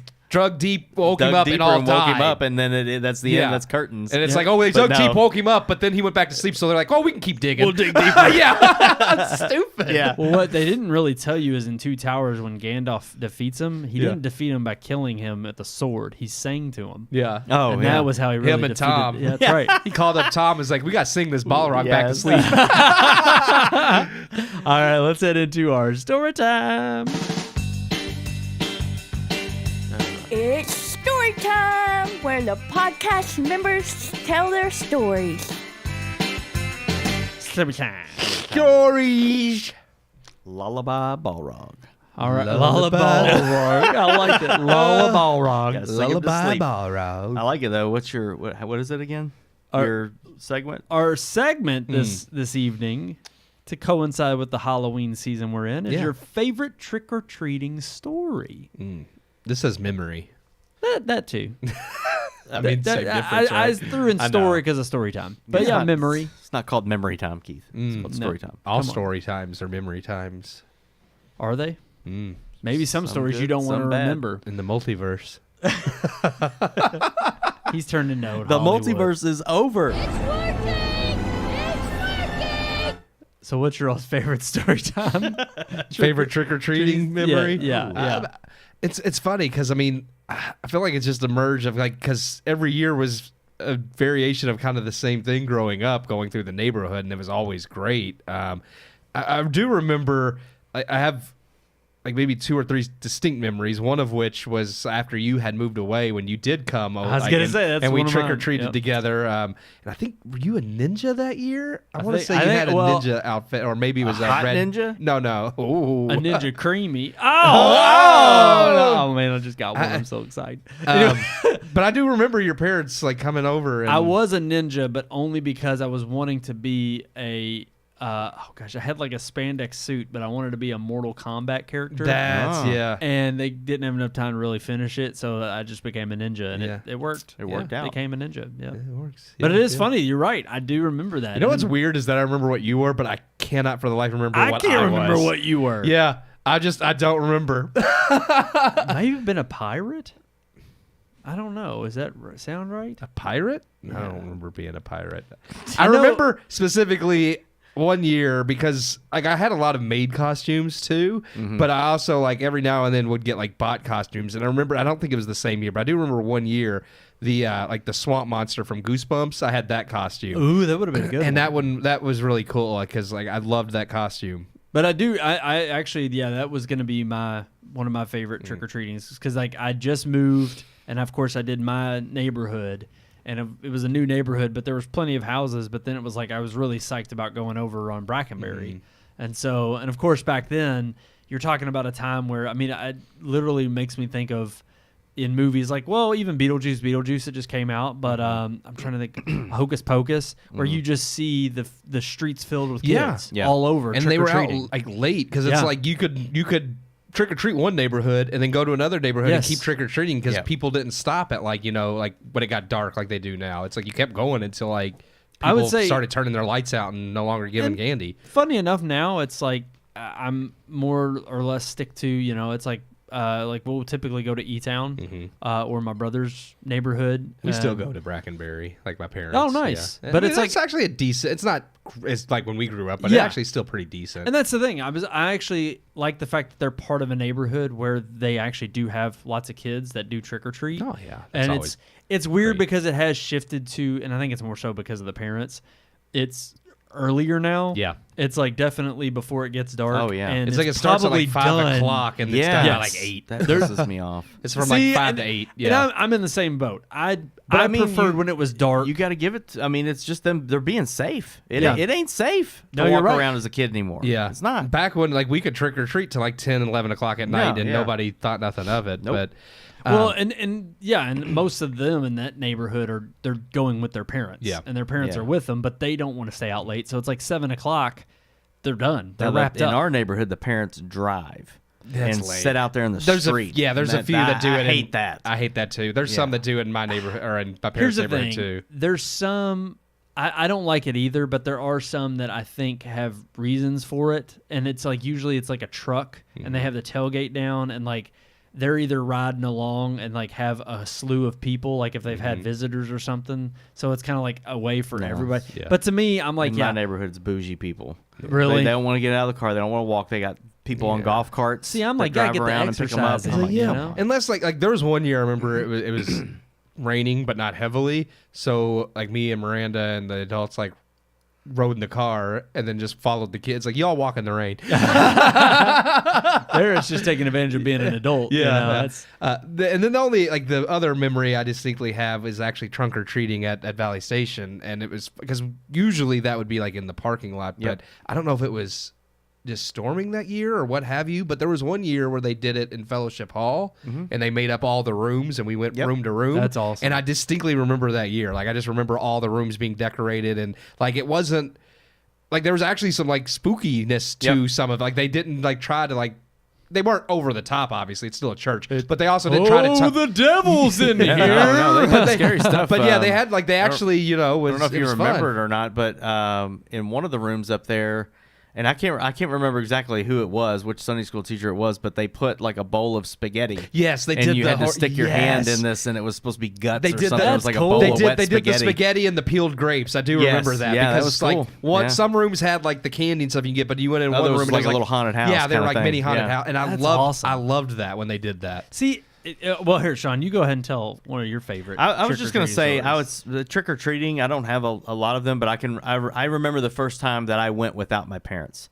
So me and like my neighbor friend Craig, like we went around trick or treating. It was the first time our parents let us go by ourselves, and so we went around the neighborhood that my dad lives in, which again is close to where Keith lived back then.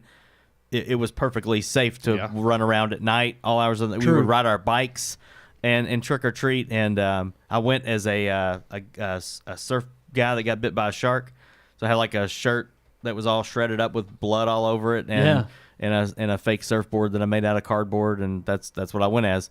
But we carried pillowcases and filled them up with candy, and went over to like we went from Lemont to back where Keith's parents lived to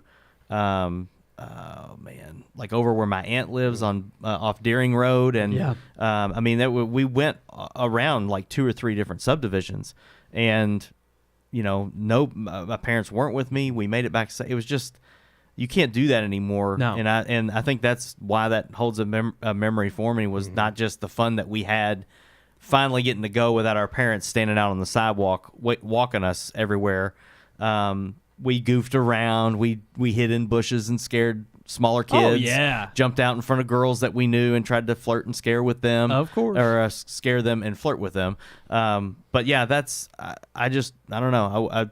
It's not going to be like that for my kids for a long time, I think. But No, I think you're right. but, Well, and as we were kind of talking about, it's just that the culture's changed and shifted about it.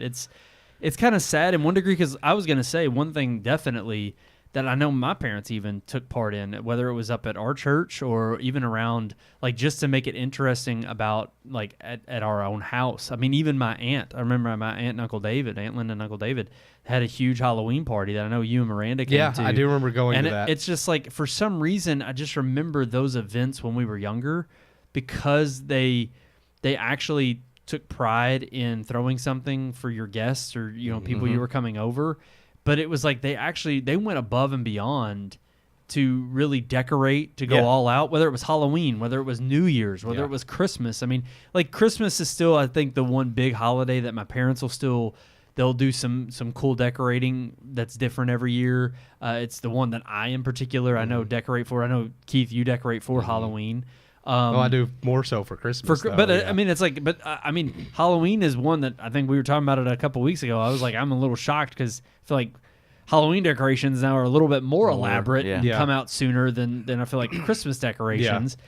But oddly, it is odd that I just feel like the things, it didn't seem as commercialized as much as it did seem, whether you could sit there and argue, oh, it's for the candy companies to sell more candy. Yeah. Okay, but it also was a way for you to get together with loved ones, with friends and family, to just enjoy at least one day on the calendar. Yeah. And it wasn't like every time you turned around there was another big holiday.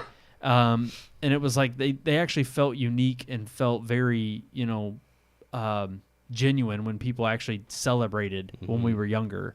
And I don't know, maybe it's just as I'm getting older and becoming like, more of a prude, but it just doesn't seem like that anymore. Yeah, it is not the same. It reminds me of like the scene in Hocus Pocus where like the kid's like, oh, it's just, and then all the kids in the class kind of boo him, and they're like, oh, like where's your like your Halloween spirit? And it's like, yeah, people don't, I think, have that same sense of fun anymore. They don't want to be bothered. Everybody's jaded. I mean, I and it's hard not. I can get it. It's hard not to be jaded sometimes. But I admit too, it's like a lot of times when we do come on here and talk about the topics of the show, and I know there are times where, because it's part of our job and being in a podcast format and doing a little bit of a deeper dive on certain headlines and talking and elaborating on what the industry has become, but there are times where I'm sitting there and it's like I can't even enjoy a piece of just mindless content without micro-analyzing it because of either what we do here on the show or because that's just the way our culture is kind of designed now, is everything is such a on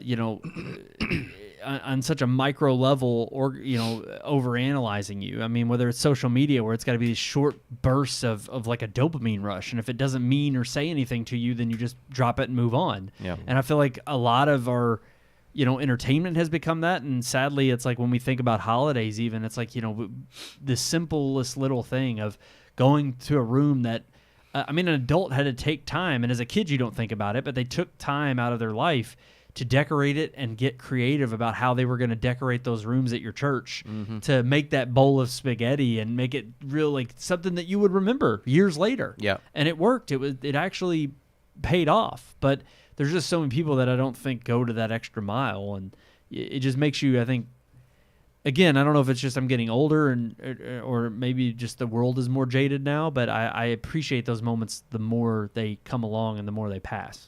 Yeah, I enjoy it. I try to take time to enjoy it. Like same with the holidays. Like when Christmas comes around, I do want to take time to, like, it was the first time that I think I've been in this house last year where I specifically, like, there was one night I didn't watch a movie or nothing. I turned on all the lights, had the Christmas tree on, and I listened to Christmas music. And I was like, I'm not going to do nothing for like a good solid 30 minutes, but just listen to Christmas music and enjoy the season. Because there's so much like hustle and bustle when you get older, and you just don't have the time to just sit down and soak it in. Take it in, yeah.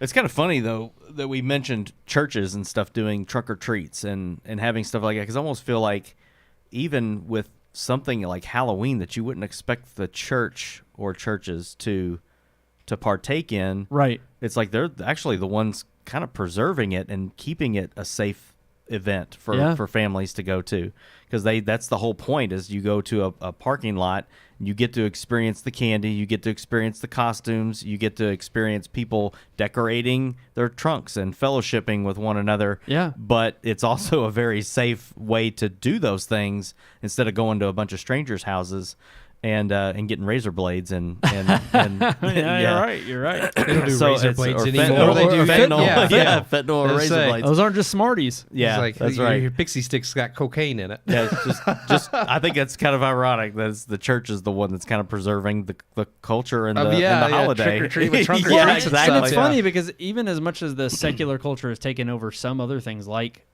Christmas, or even people want to argue that Halloween was, I'm like, no, Halloween still represents All Hallows Eve, the day before All Saints Day. Yeah. And yet it blew up into this cultural event. But actually, I give honor and I give credence to the church for always taking something secular and being able to twist it into something that is still uplifting and positive for the church culture, and rightfully so. It's like Candy corn for the Lord.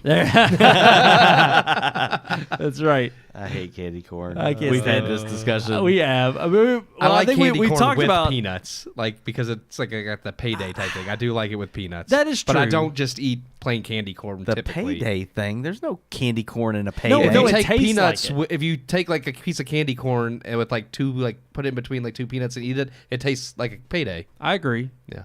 It's kind of got the same flavor. It's not a perfect, No.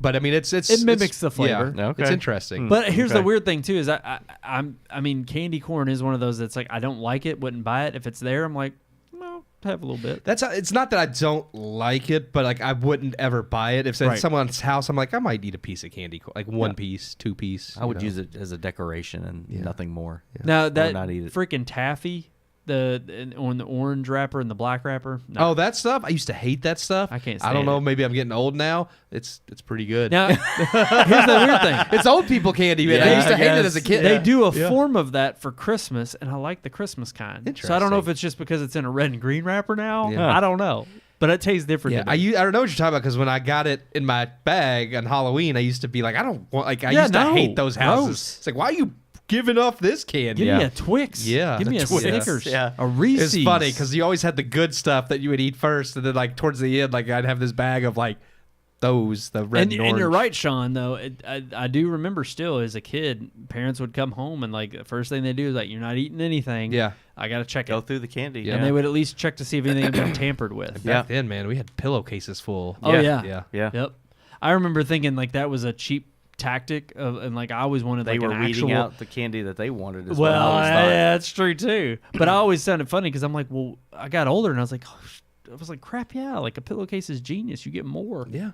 It's like you ain't got to fill up just Well, a little back- jack-o'-lantern Back thing. then, you could. Like now, like because there's less people that participate, like it's harder to fill up a pillowcase. Like I've had nieces and nephews take a pillowcase, and they still get a decent amount, but they only fill it like halfway full. Yeah. Back when we were growing up, you could fill fill Yep. one up, Yep. dump it out, and go back for more. Yeah, well, people are like, two pieces for you, two pieces for you. Yeah. And when I was a kid, man, people give you a handful Yeah, of candy exactly. and threw it in there. well, That's actually you know, what we've started Inflation. doing. Like, Yeah, the Screwed that up. economy. Yeah. So you can't afford to right. give out a Can't handful afford of some candy. Snickers. Actually, what I like about it is my parents are just like, hey, we'll give them a generous amount, but the moment we're out of candy, shut the door, Yep, turn the off light the off. Yep. And that was the universal sign of Yeah. like no more candy. We got a lady in a house in our neighborhood that gives out Coke and Sprite.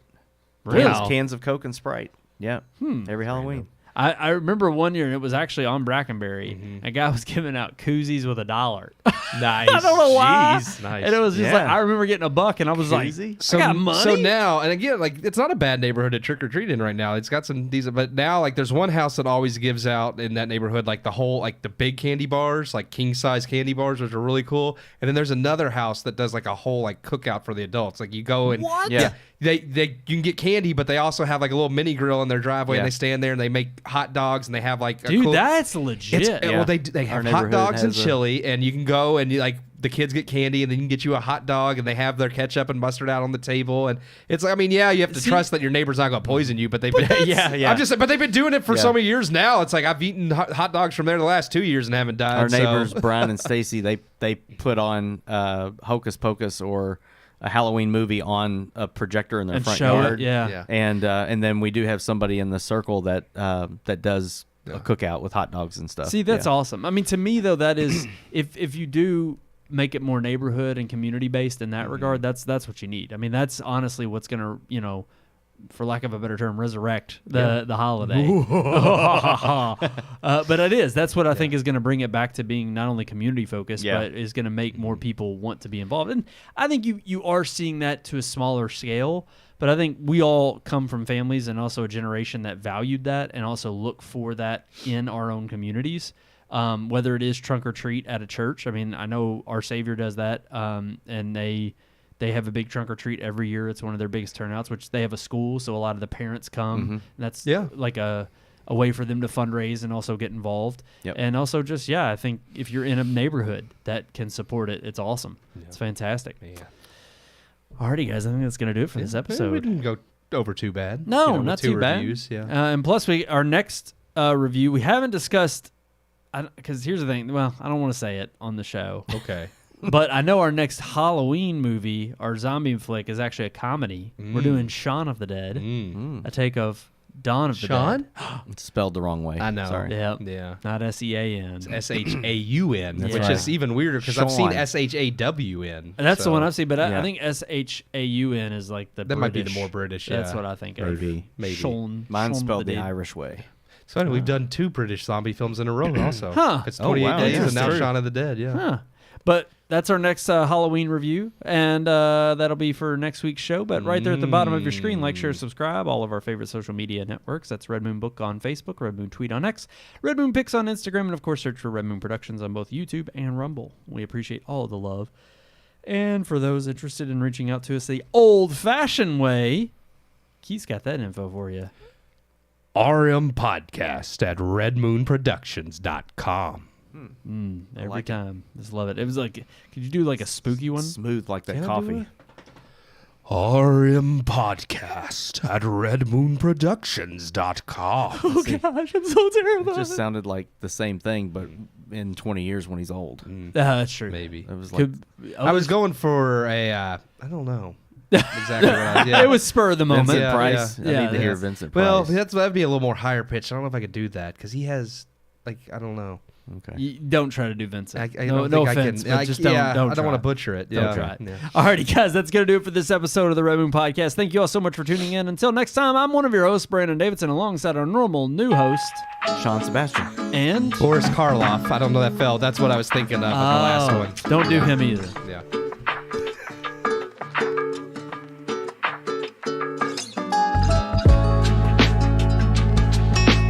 We hope you enjoyed this week's episode. For more reviews, previous podcast shows, and everything Red Moon, visit our website, redmoonproductions.com. You can also like us on Facebook or follow us on Twitter by searching for Red Moon Productions, LLC. We'll see you at the movies.